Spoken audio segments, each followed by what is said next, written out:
Hello and welcome to JP's LEGO reviews. Today I'm going to be reviewing the LEGO Star Wars Imperial Light Cruiser. Now this set has 1,336 pieces. The recommended age rating for this set is 10 and up, and the set number on this set is 75315. So let's break it down. Now here are all the minifigures included in this set. You have Grogu, the Mandalorian, Cara Dune, Fennec Shand, the Dark Trooper, and Moff Gideon. Now, my three favourites, because I like them all for different reasons, is Cara Dune, Fennec Shand, and the Dark Trooper. They have a lot of detail on each of them. Fennec Shand has arm printing, the Mando does too, but I've kind of gotten a few of him, so he's not as exciting as these other three minifigures. But they're all executed pretty well, in my opinion, except for Moff Gideon. I think with Moff Gideon, they just didn't really try with him. I think he deserves leg printing too. And also, his Darksaber is just... They should have just made a new piece for his Darksaber. If they can make a new helmet mold for Fennec Shand and the Dark Trooper, why not make a sword or the saber piece brand new for Moff Gideon too, as it kind of needs it really, because Moff Gideon's Darksaber isn't like a normal lightsaber. It's a very katana-esque kind of shape. It's a very sword-like shape. It's not like a normal lightsaber shape. So I do think that they did Moff Gideon a little injustice there. Now let's move on to the back. Now here are all the back printings of the minifigures in detail, and you can see clearly more the Mandalorian and Fennec Shand's arm printing.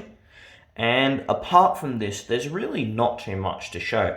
But personally, I really like Fennec Shand's minifigure backside again, and I also like the Mandalorian, how he has a lot of detail. And Moff Gideon from the back actually looks pretty good too. Now, let's move on to the faces of these minifigures. Now, here are Cara Dune and Moff Gideon's facial expressions, which you did see earlier. But here's Fennec Shand's, and here's the Dark Troopers. Now, what's sad to me is that the Mandalorian has less detail than the Dark Trooper, considering the fact that we actually saw his facial expression since 2019.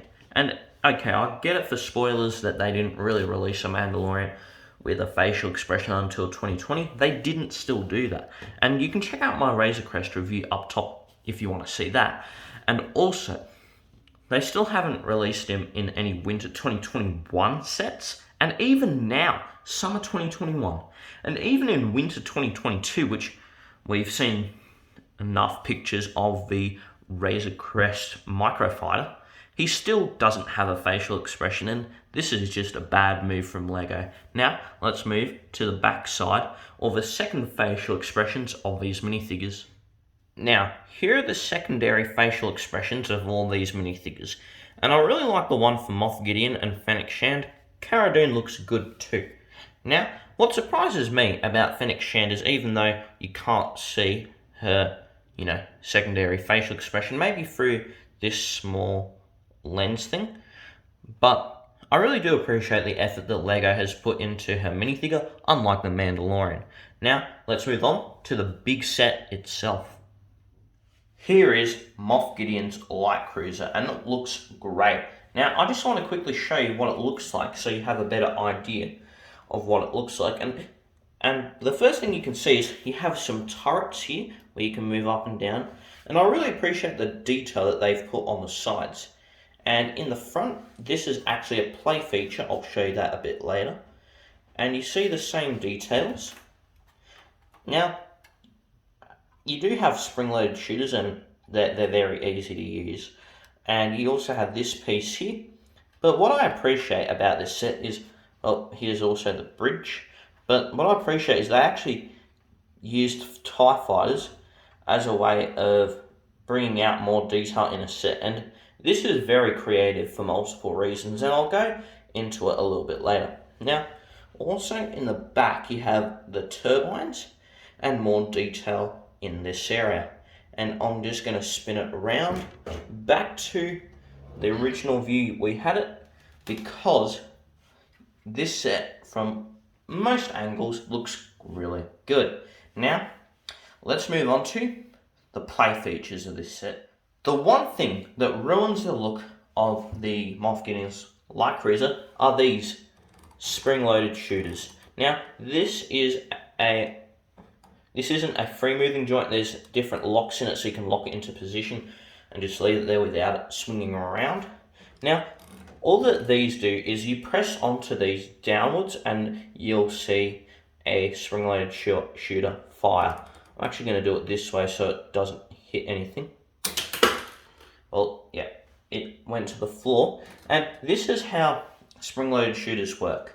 Now, you also can maneuver the guns here too in different directions, but they also move both parallel and independently, which is useful.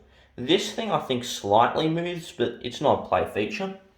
And also, before we get to anything else, the bridge of the set is actually a place where you can lift it. It's like an arm, really, that you can lift it in. And you do see it in other Star Destroyers, but I've never seen the bridge itself being used as a place to hold the set to move. And it's like, the security-wise, I'm not concerned. It's sturdy. Now, let's move on. Well, we're not going to really move on, but let's just go inside.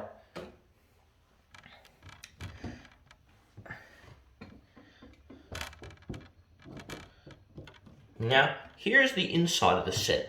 Unfortunately, because of the design of a light cruiser, there really isn't much interior. You have some printed pieces all over here. You have a coffee table, and this is the room, well, yeah, I can say it now, where Luke Skywalker walked in to the scene and where he collected Grogu, and where all of the main characters were in the Mandalorian TV show. This is where the finale happened, but there's actually not a lot of room. But I'm going to show you something interesting with the TIE fighters we saw earlier. Oh, actually I should have kept this open. Now, these TIE fighters, if you've seen The Mandalorian, you actually see that the TIE fighters have been released. Now, I don't know how well this is going to work, so I really have no idea what's going to happen here. But you press this hard enough, and I think the TIE fighters should go. I will recommend, if you do try this at home, don't fire it into a wall, and secondly, just don't really fire it in general.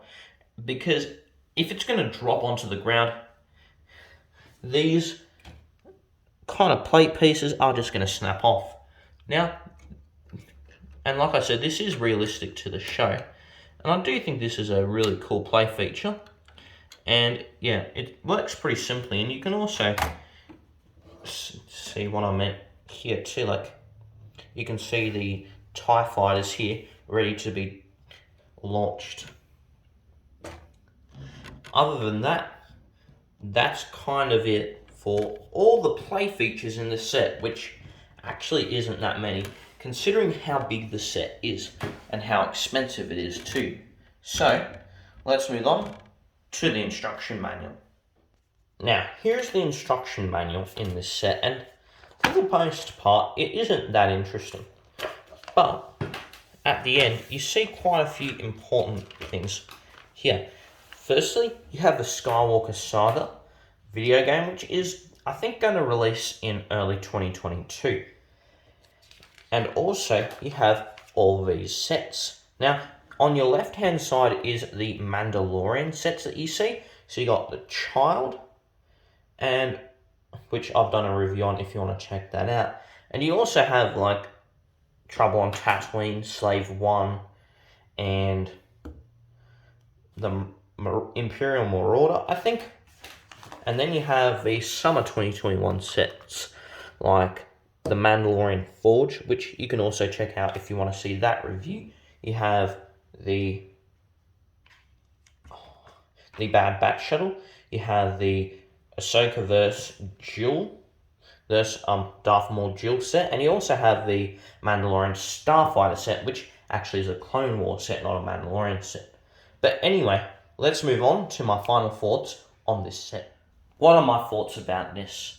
I think it's not greatly priced. I think it should have been $250 Australian personally, but $270 is okay. So I think it's a decent price, and I think it's decent value for what you get. I think it's an okay display model. Like the spring-loaded shooters do ruin the look of the set a bit, but apart from that, it is a very good looking set. Also, when it comes to playability, it's pretty playable. Like overall, this set is good. There's nothing there's a few flaws, but there's nothing major with this set. But this set's actually very hard to recommend, even though I'm going to give it, personally, 4.5 stars out of 5. I think it's a great set. I think it's a great value. I think it's a great proposition. I just don't have any complaints against this set, but also, I just can't recommend this set for a few reasons. Number one, with this set in particular, now, most people want to buy this set for the minifigures.